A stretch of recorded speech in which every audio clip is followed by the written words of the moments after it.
Renegades by Marissa Meyer, Chapter 10. Of their group, Leroy was the only one who had ever learned how to drive. It wasn't necessary for most people in the city, who could walk to just about anywhere they really needed to go. And plenty of people still made their living carting others from place to place, especially after the collapse of the public transportation system. Still though, Leroy claimed to have gotten a legitimate driver's license before the age of anarchy started. Nova sometimes wondered if he just said that to imbue his passengers with a sense of confidence, in which case it didn't really work. Perhaps it was partly due to the fact that he sat so low in the driver's seat she didn't think it was possible he could see clearly over the dashboard. Or perhaps it was because Leroy's pleasant toad-like smile never faded when he was driving, no matter how many people honked or cursed as they passed, no matter what mystery item thumped beneath the wheels, no matter how many pedestrians screamed and lurched out of their path. "Where does this woman live, anyway?" she asked, glancing at Leroy from the passenger seat of his yellow sports car, a vehicle he claimed had been highly desirable back when he'd stolen it. According to Leroy, it belonged to a lawyer who had famously defended a man who had beaten a prodigy nearly to death. The lawyer had gotten the man off with nothing but a steep fine and some community service to answer for his crime, so stealing his car was as much a matter of justice as greed. 30 years and exactly 0 car washes later, the car more resembled an overripe banana than anything remotely desirable, at least to Nova's eyes. Rust was creeping all around all of its edges, there were countless dents and paint scratches on the exterior doors, and the ripped upholstery carried the distinct aroma of mildew. By the marina, said Leroy, drumming his fingers on the steering wheel. Nova scanned the buildings they passed. They left downtown and were making their way through the industrial district, where warehouses and storage yards had once been full of shipping crates ready to be loaded onto cargo ships or distributed to the rest of the country by endless trains and semi-trucks. Though international trade was gradually returning to the city, most of these buildings were still deserted, home only to rats and squatters who, for whatever reason, were eligible for council-sanctioned housing. That or they preferred to make their own choices about where and how to live their lives, whatever the cost. Through gaps in the warehouse and defunct factories, she caught glimpses of Hallow Bay, sparsely lit by handfuls of boats on water. Her eyes traveled to the horizon, which blended almost seamlessly with the black sky. Though they were still in the city, the light pollution was dimmed out here enough that she could see a scattered sprinkling of stars. She found herself scanning for constellations she recognized: the fallen warrior, the great cypress, the hunter, and the stag. As a child, Nova had been fascinated by the stars. She would make up entire stories about the celestial beings represented in these constellations. Back then, she'd even convinced herself that all prodigies, like herself and her dad and Uncle Ace, had in fact been born of the stars, and that's how they'd gotten their superpowers. She never figured out exactly how that had come to be, but it seemed to make perfect sense in her youthful logic. She wasn't sure what was more amazing, her childhood theory on how prodigies came to be, or the truth that each of the stars was its own sun thousands of light years away, that to look at a star was to look back in time to an age in which there were no prodigies at all. Leroy turned a corner, and the car passed over a series of train tracks before tipping down a long, steep hill toward the marina. "How do you know this woman again?" asked Nova. "Oh, I don't, not really. But then, how much do we really know anyone? Can we say with absolute certainty that we even truly know ourselves?" Nova rolled her eyes. "And again, how do you know her?" Leroy grinned and jerked the wheel to one side. Nova stiffened and glanced out the window, but couldn't see whatever it was he was swerving round. A second later, he had righted the car in his lane. "She was a member of the Ghouls," he said, citing one of the villain gangs who had risen to power during the Age of Anarchy, one that had formed an alliance of sorts with the anarchists. "I used to trade her disappearing inks for false documents. Still do when it's needed." "She's a prodigy, then?" Leroy hummed his confirmation. "Any powers I should know about?" Even when meeting a supposed ally, Nova liked to be prepared. "Psychometry. Nothing dangerous." Psychometry, the ability to see into an object's past. "Well," Leroy added with a chuckle, "nothing dangerous so long as you don't get crushed beneath all her stuff. You'll see when we get there. She told me once that it's difficult to give things up once you know what they've been through." "I'm not afraid of stuff," said Nova, "as long as we can trust her." "Oh, I didn't say that," said Leroy. "But outside of family, she's as close to trustworthy as we're going to get. And," he sighed, "I don't believe we have any other choice." Nova settled deeper into the seat, staring at the weathered boathouses that blurred past. her mind settled on that one ephemeral word, family. She had a family once, Mom, Papa, Evie. When they were taken from her, she believed she lost everything. So much of her childhood was lost in a haze of pain and loss, mourning and anger. Betrayal and a sadness so raw there were entire days in which she couldn't summon the energy to eat or even cry. Entire nights in which shadows terrorized her, becoming murderers and monsters. There had been but one source of light in those first months, the only real family she had left, Uncle Ace.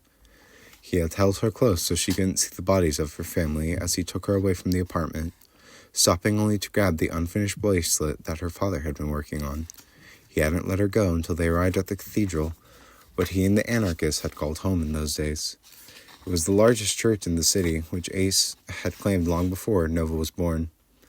At first, she found it haunting and eerie, with the lofted ceilings that echoed every footstep, the bell tower that had long ago fallen to silence and cobwebs, the paintings of dead saints that watched her pass with condemning eyes. But Ace had done his best to make it feel like home to her. She did not recall him talking very much, but he always seemed to be near when she needed a stable presence.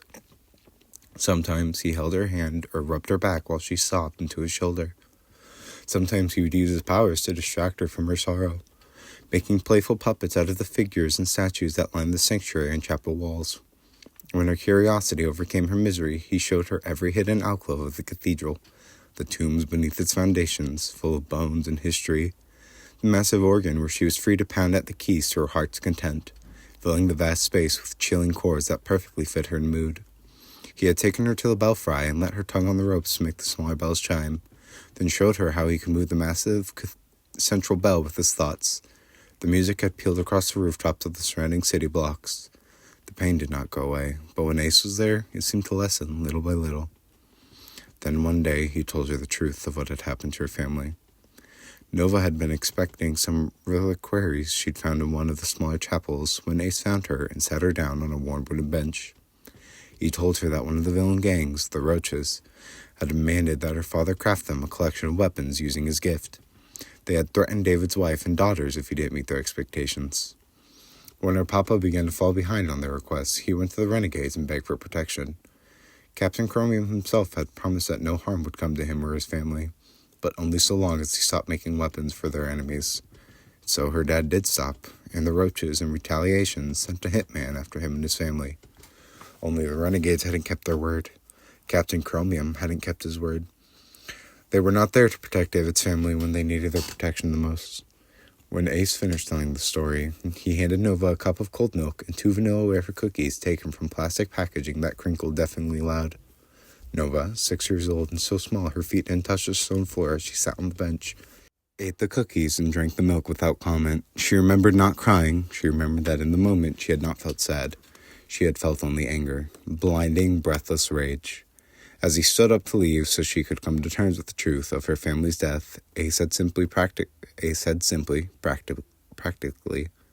the Roaches were 47 members strong. Last night I killed them all. That was the one and only time they spoke of her family's death. What was done was done. The gang had killed Nova's family. Ace had killed the gang. Justice was served.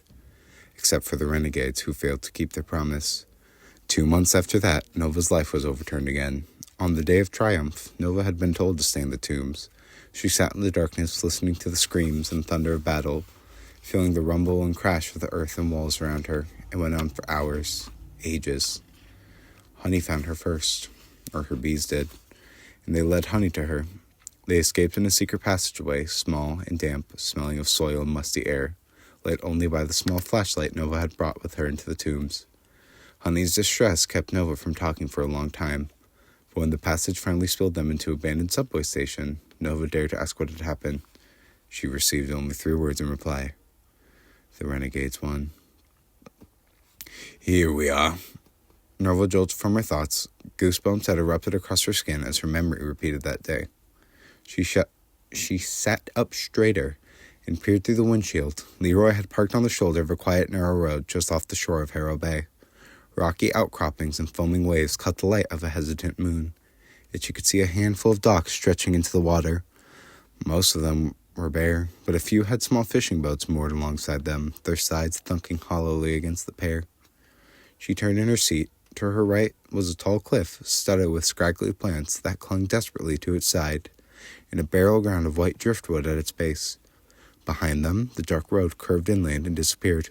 No houses, no apartments, no warehouses, no buildings at all. "Charming," she said. Leroy killed the engine. He was turned away from her, gazing out toward the water. "I don't much care for the ocean," he said solemnly. "Seeing it always fills me with regrets." "Regret?" Nova said the choppy waves. "Why?" "Because if I had learned to sail, then I could leave this place. In a boat, one could go anywhere." "You have a car," said Nova, glancing sideways at him. "You could drive away if you wanted to."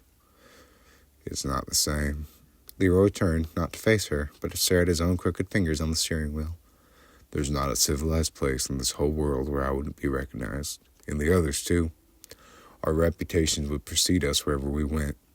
So long as anarchy is synonymous with chaos and despair, the anarchist will always be synonymous with villains." He cocked his head to the side, and this time he did look at her, though it was so dark in the car she could only catch faint spots of moonlight reflected in his eyes. "But not you, Nightmare. No one knows who you are. You could leave us, you know. You could go anywhere." She scoffed. "Where would I go?" "Anywhere you like. That's the beauty of freedom." He smiled, but it was a sad look, one full of regret. Nova swallowed. Freedom. She knew he was right. The thought had, in fact, crossed her mind 1,000 times. No one knew what Nova Antonio looked like, or even that she was still alive. No one knew that she had been raised by the anarchists. No one knew that she was Nightmare. "What are you saying?" "We are here because you say you want to infiltrate the Renegades to someday destroy them," said Leroy. "And no one would be happier than I to see that come to fruition. But I cannot in good conscience go through this without giving you an alternative. After tonight, you will have a new name, a new identity. You could leave Gatlin City, or you could stay, get a job in an apartment, start a real life, like everyone else is trying to do. You would have plenty of company if you made that choice." Nova shifted in the seat, crossing her arms over her chest. "And what, leave you guys to defeat the Renegades without me? In your dreams." Leroy shook his head. "There will be no defeating them without you and what you might be able to learn, what you might be able to change." His voice quieted. "I have a little hope of ever seeing the freedom we once fought for, killed for. But you do not choose this life, Nova, not like we did. You could still choose differently." Jaw clenching, Nova stared at one of the boats, swaying back and forth, a ceaseless, steady rocking. "The anarchists are my family," she said. "The only family I have left. I won't be free until you are. I won't rest until the Renegades are punished for how they treated you, for how they betrayed my family, for what they did to Ace." Leroy fixed her with a studious look. "And if revenge does not bring you joy?" "It's not joy I'm looking for." Reaching around the steering column, Leroy switched off the headlights and pulled the key from the ignition. "Then let's see if we can't find what you are looking for."